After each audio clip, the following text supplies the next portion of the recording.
In the ancient world, before philosophy had a name, humans looked up at the stars and wondered about their place in the cosmos. The earliest thinkers were not called philosophers but shamans and priests who sought to explain the mysteries of existence through myth and ritual. Around 600 BCE, in the Greek city of Miletus, a merchant named Thales became the first person we know of to seek natural explanations for natural phenomena. He proposed that water was the fundamental substance of all things, marking the birth of philosophy as we understand it today. Thales' student Anaximander introduced a revolutionary idea, the concept of the apeiron, or the infinite and boundless. He believed that all things emerged from and returned to this indefinite substance, creating one of humanity's first abstract philosophical concepts. Pythagoras, born around 570 BCE, founded a mystical community that believed numbers were the essence of all reality. His followers saw mathematics as a sacred language through which the universe spoke, bridging the gap between the physical and the spiritual. Heraclitus of Ephesus taught that everything flows and nothing stays still.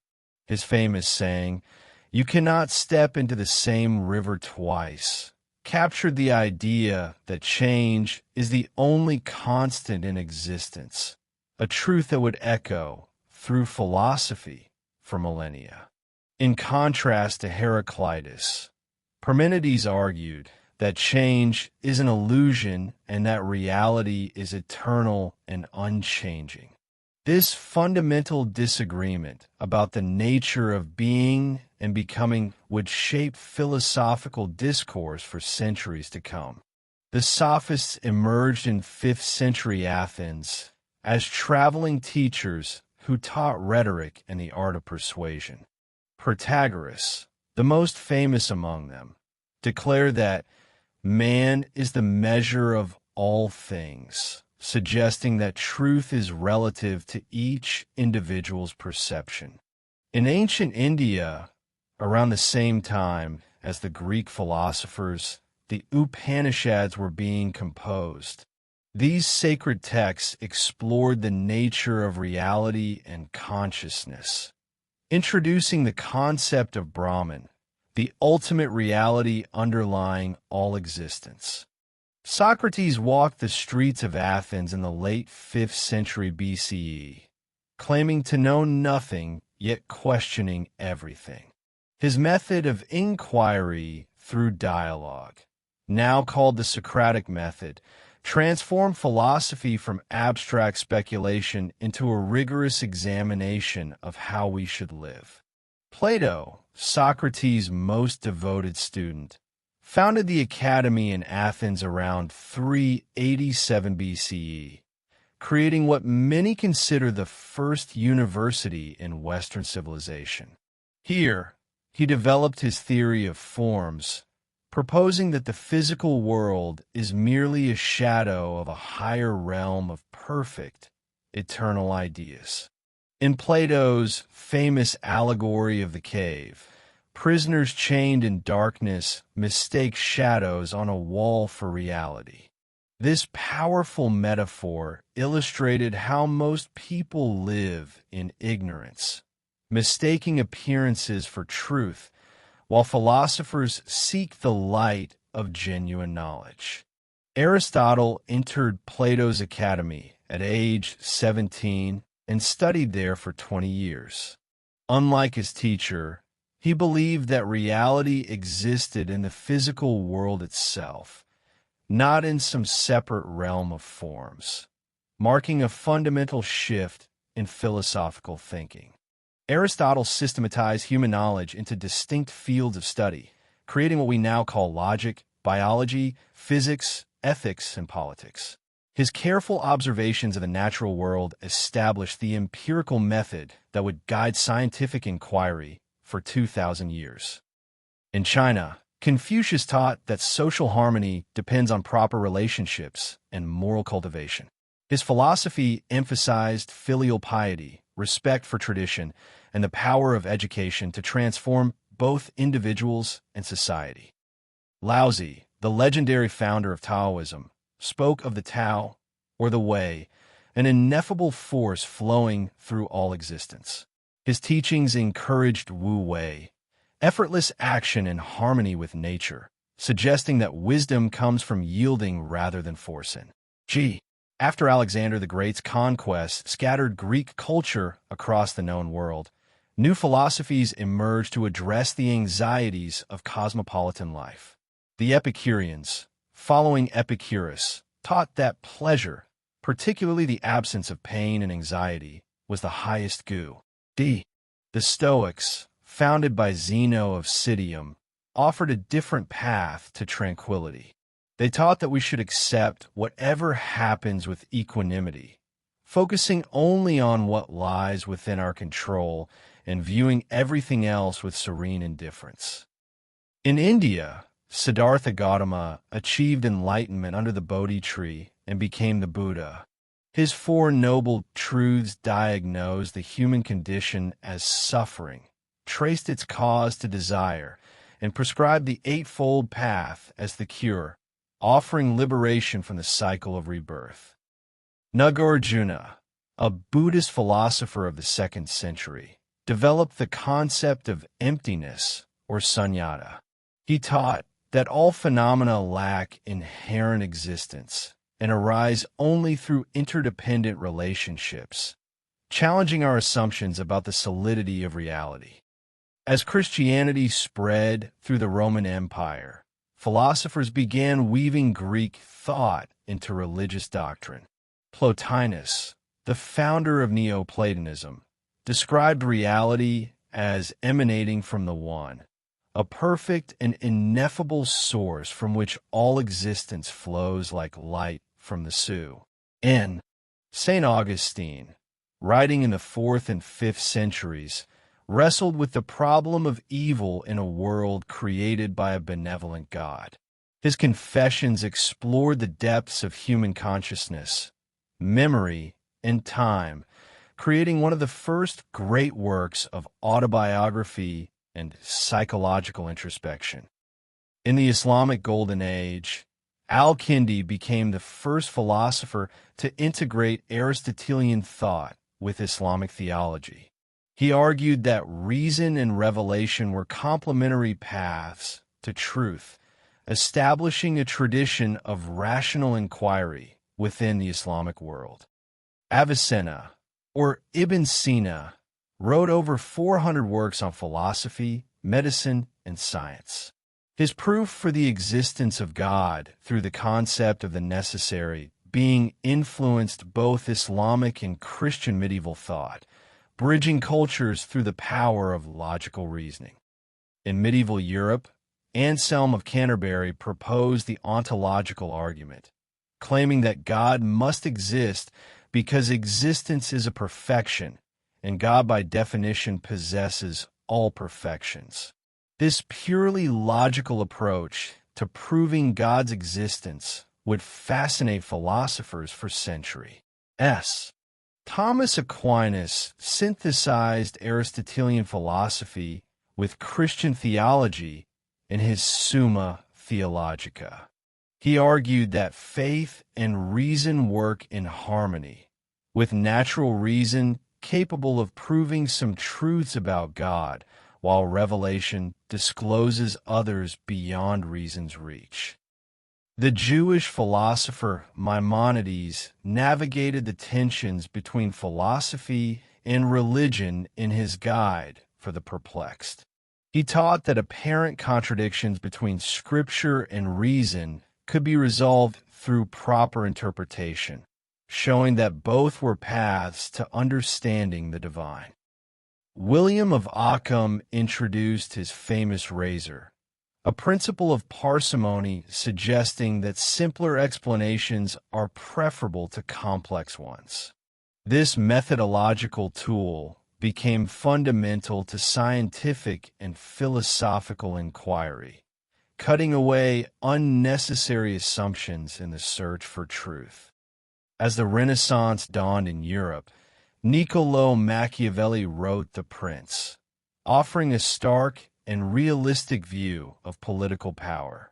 He argued that rulers should be concerned with effectiveness rather than morality, separating political philosophy from ethical idealism for the first time. Francis Bacon challenged the medieval reliance on ancient authorities and proposed a new method of inquiry based on systematic observation and experimentation. His vision of knowledge as power through understanding nature laid the groundwork for the scientific revolution. René Descartes sat by a fire one winter and decided to doubt everything he could possibly doubt. From this radical skepticism, he discovered one certainty: I think, therefore I am. This simple statement became the foundation of modern philosophy, placing consciousness at the center of knowledge. Descartes proposed a dualism between mind and body, viewing them as two distinct substances. The thinking mind was immaterial and eternal, while the physical body was merely a machine, creating a puzzle about their interaction that philosophers still grapple with today. Thomas Hobbes witnessed the chaos of civil war and concluded that humans in their natural state live in a condition of war of all against all. His Leviathan argued that only a powerful sovereign could save humanity from its own violent nature, trading freedom for security. Why? Blaise Pascal, a mathematician and philosopher, reflected on human existence caught between infinite greatness and infinite smallness. He suggested that reason alone cannot answer life's deepest questions and proposed his famous wager: it is more rational to believe in God than not, given the potential consequences. Baruch Spinoza imagined a universe where God and nature were one and the same. In his Ethics, he argued that everything that exists is part of a single infinite substance, and that true freedom comes from understanding our place in this necessary order. John Locke argued that the human mind begins as a blank slate, a tabula rasa, upon which experience writes. He believed that all knowledge comes from sensation and reflection, challenging the idea that we are born with innate ideas about the world. Locke's political philosophy defended natural rights to life, liberty, and property. He argued that governments derive their authority from the consent of the governed, and that people have the right to rebel against tyranny, ideas that would inspire revolutions across the world.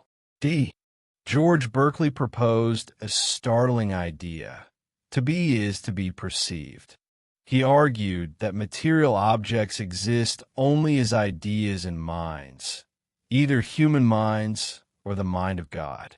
This idealism suggested that reality itself depends on consciousness to exist.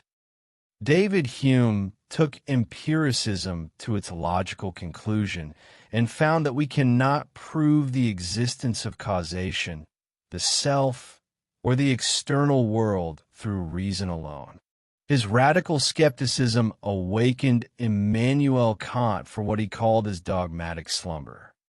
Voltaire championed reason, tolerance, and freedom of thought during the Enlightenment. His satirical works attacked religious dogmatism and political tyranny, embodying the spirit of an age that believed human reason could illuminate the darkness of superstition. Jean-Jacques Rousseau opened his social contract with a declaration that man is born free, but is everywhere in chains. He argued that legitimate political authority requires a social contract where individuals unite under a general will, balancing freedom with collective good. Rousseau also believed that civilization corrupts our natural goodness. In his discourse on inequality, he imagined a state of nature where humans lived as noble savages, free from the artificial needs and vanities that modern society creates. Immanuel Kant revolutionized philosophy by arguing that the mind actively shapes our experience of reality. Space and time are not features of things themselves, but forms through which our minds organize sensory data, making knowledge possible. In his moral philosophy, Kant proposed the categorical imperative: act only according to principles you could will to be universal laws. This meant that morality was not about consequences or feelings, but about rational duty and respect for the dignity of all persons. George Wilhelm Friedrich Hegel saw history as the unfolding of spirit through dialectical progress. Each idea or thesis generates its opposite or antithesis, and their conflict produces a synthesis, driving humanity toward greater freedom and self-understanding. Arthur Schopenhauer gazed into the depths of human existence and found a blind, striving will as the essence of reality. He saw life as suffering, driven by endless desire, and suggested that only through aesthetic contemplation or ascetic denial could we find temporary peace. Soren Kierkegaard, the father of existentialism, emphasized the individual's subjective experience over abstract systems. He described 3 stages of life: the aesthetic, devoted to pleasure; the ethical, devoted to duty; and the religious, requiring a leap of faith beyond reason. Karl Marx turned Hegel's dialectic on its head, arguing that material conditions, not ideas, drive historical change. He saw history as a struggle between economic classes and predicted that capitalism would inevitably give way to a communist society where workers owned the means of production. John Stuart Mill refined utilitarianism, arguing that actions are right insofar as they promote happiness and wrong as they produce suffering. Unlike earlier utilitarians, he insisted that some pleasures are higher than others, valuing intellectual and moral satisfactions above mere bodily comfort. Mill also championed individual liberty in his essay on liberty. He argued that society should interfere with individual freedom only to prevent harm to others, defending free speech and the importance of allowing people to live as they choose. Charles Darwin's theory of evolution had profound philosophical implications. It suggested that humans were not specially created, but evolved through natural selection, challenging traditional views of human nature, purpose, and our place in the cosmos. Friedrich Nietzsche proclaimed that God is dead, meaning that traditional religious and moral certainties no longer held authority in the modern world. He saw this not as a tragedy, but as an opportunity for humanity to create new values and become who we truly are. Nietzsche envisioned the Übermensch, or Overman, an individual who transcends conventional morality and creates their own values. He criticized what he called slave morality, which he believed praised weakness and resented strength, calling instead for a revaluation of all value. William James developed pragmatism, a distinctly American philosophy that judged ideas by their practical consequences. Truth, he argued, is not static, but is what works in our experience, making philosophy a tool for living rather than abstract speculation. Edmund Husserl founded phenomenology, a method of investigating consciousness by examining phenomena exactly as they appear to us. He sought to bracket our assumptions and return to the things themselves, exploring the structures of experience from the first-person perspective.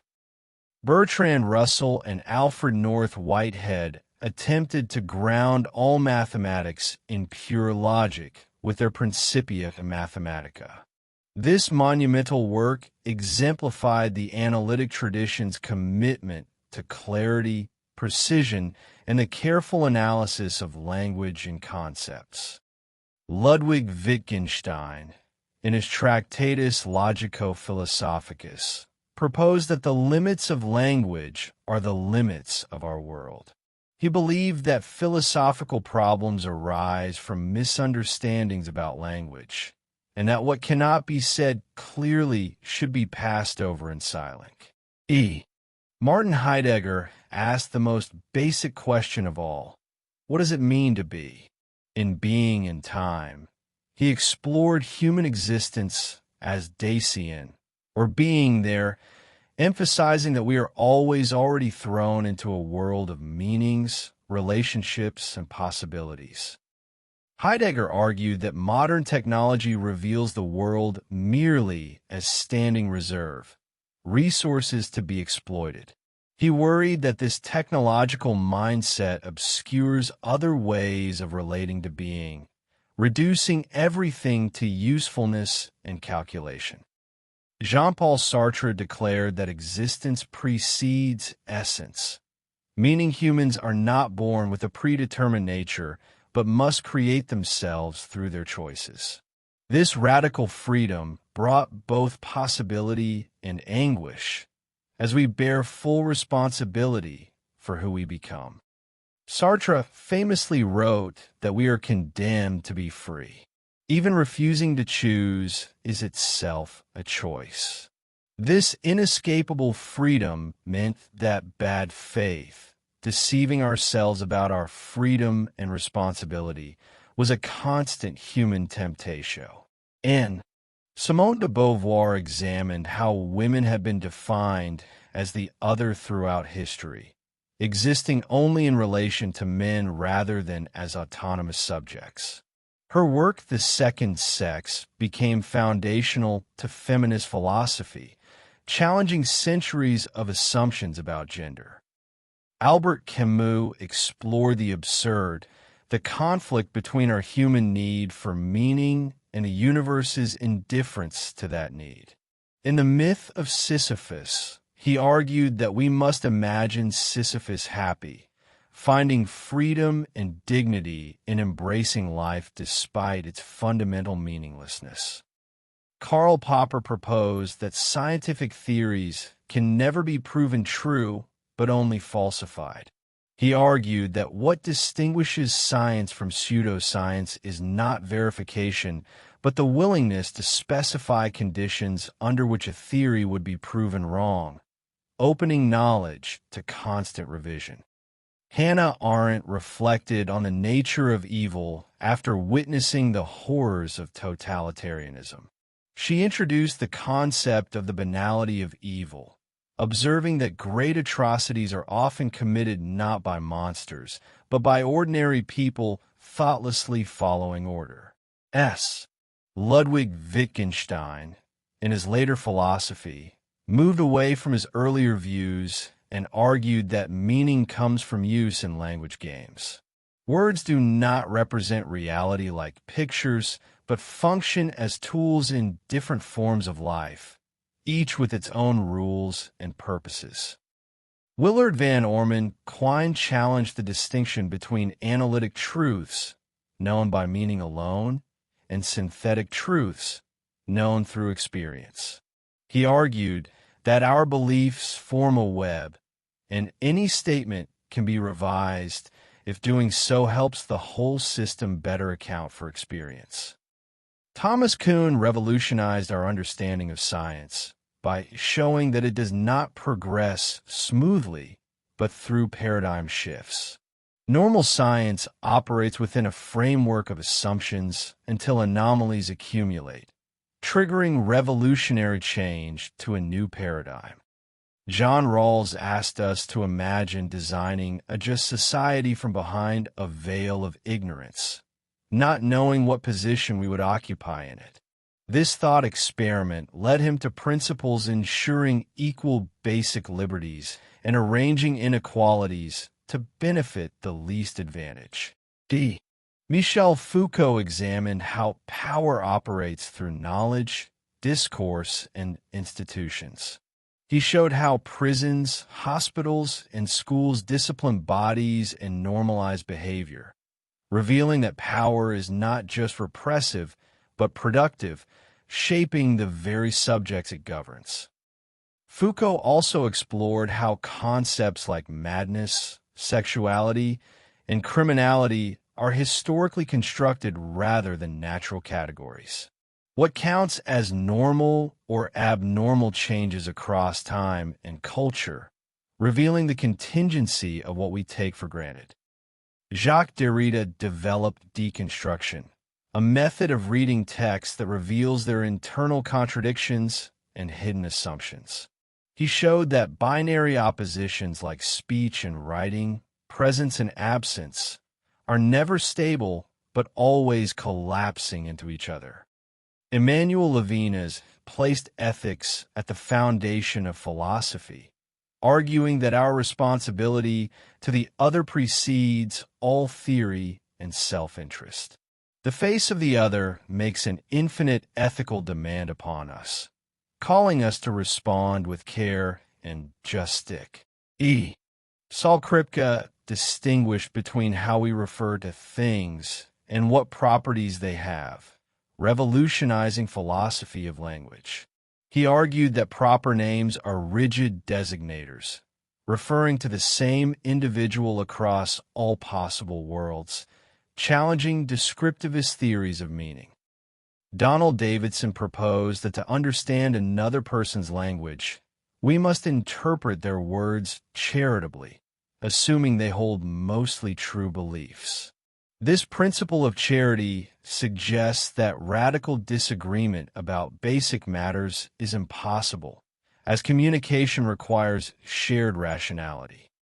Judith Butler examined how gender is not a fixed biological fact, but something performed and constructed through repeated acts. Gender identity, she argued, is created through the very expressions we think merely reflect an inner essence.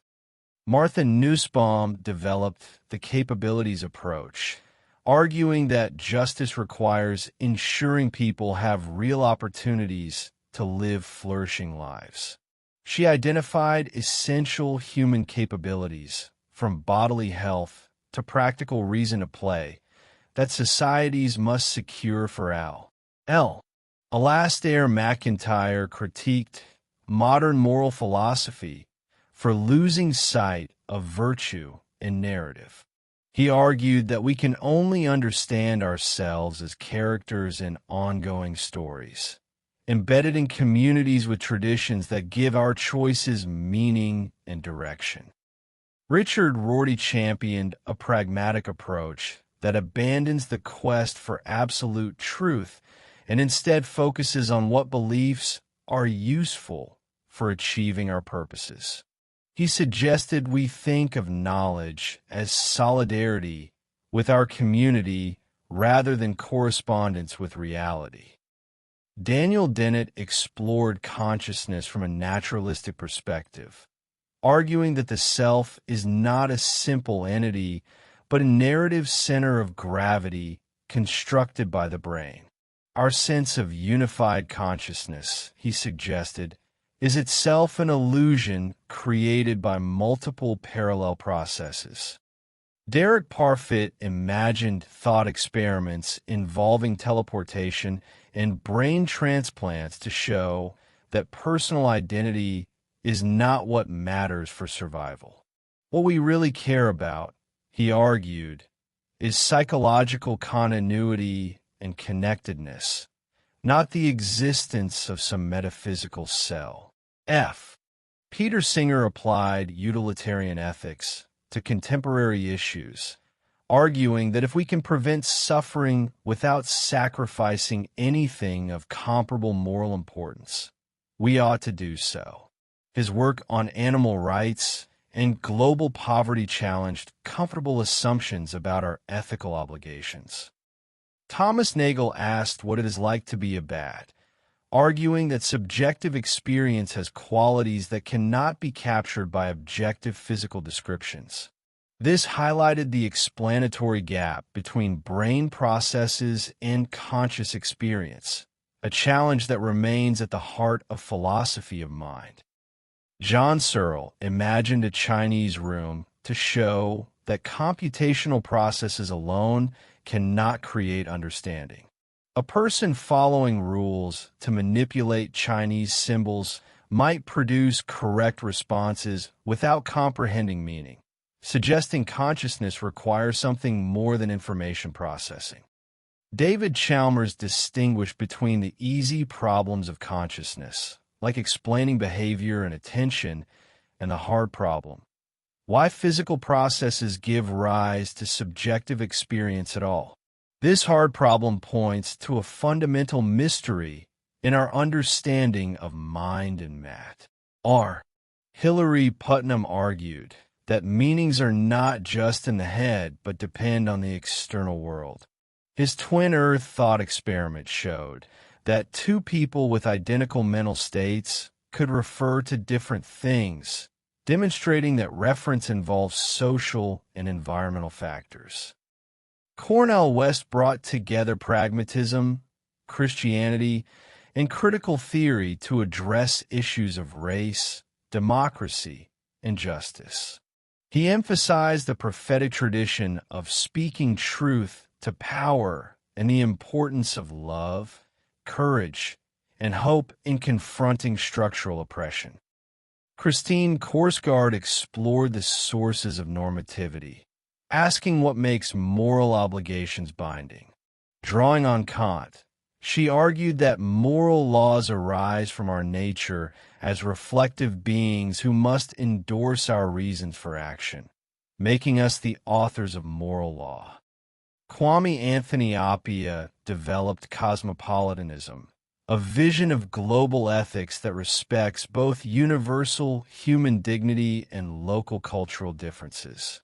He argued that we have obligations to strangers while recognizing that we cannot care equally for all, balancing universalism with particularis.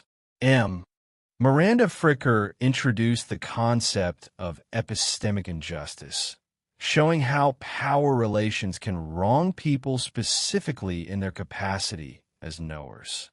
Testimonial injustice deflates someone's credibility, while hermeneutical injustice leaves people without concepts to articulate their experiences. Contemporary philosophers continue to grapple with questions about artificial intelligence, consciousness, and what it means to be human in an age of technology. As machines become more sophisticated, we are forced to reconsider ancient questions about mind, ethics, and the nature of intelligence itself. Sally Haslanger uses analytic tools to examine social categories like race and gender, showing how they function to organize social hierarchies rather than reflecting natural kinds. Her work reveals how seemingly neutral concepts can perpetuate oppression through their very structure. Graham Harman and object-oriented ontology challenge the human-centered focus of philosophy, arguing that objects have their own reality independent of human perception or use. This speculative realism returns philosophy to questions about what exists beyond our access to IT. Philosophers of technology now explore how digital platforms, algorithms, and social media reshape our understanding of truth, privacy, and human connection. These tools are not neutral, but actively structure how we think, relate, and understand ourselves. Environmental philosophy addresses humanity's relationship with nature, questioning anthropocentrism and exploring our ethical obligations to ecosystems, future generations, and non-human life. Climate change makes these once abstract questions urgently practical. Philosophers examining artificial intelligence ask whether machines could ever be conscious whether they deserve moral consideration, and how we should design systems that make decisions affecting human lives. These questions blend ancient metaphysics with contemporary urgency. Experimental philosophy uses empirical methods to test philosophical intuitions, discovering that what seems obvious varies across cultures and contexts. This challenges the assumption that armchair reflection alone can reveal universal truths about concepts like knowledge and morality. Why? Contemporary ethics grapples with unprecedented challenges: genetic engineering, digital privacy, autonomous weapons, and the rights of future people. Philosophy must adapt ancient wisdom to questions our ancestors could never have imagined. The philosophy of mind continues to explore the relationship between brain and consciousness, debating whether subjective experience can ever be fully explained by physical processes or whether consciousness points to something that transcends materialist explanation.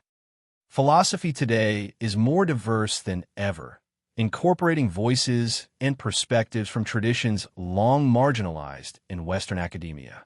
This expansion enriches our understanding while challenging the assumption that philosophy has a single correct method or set of concerns.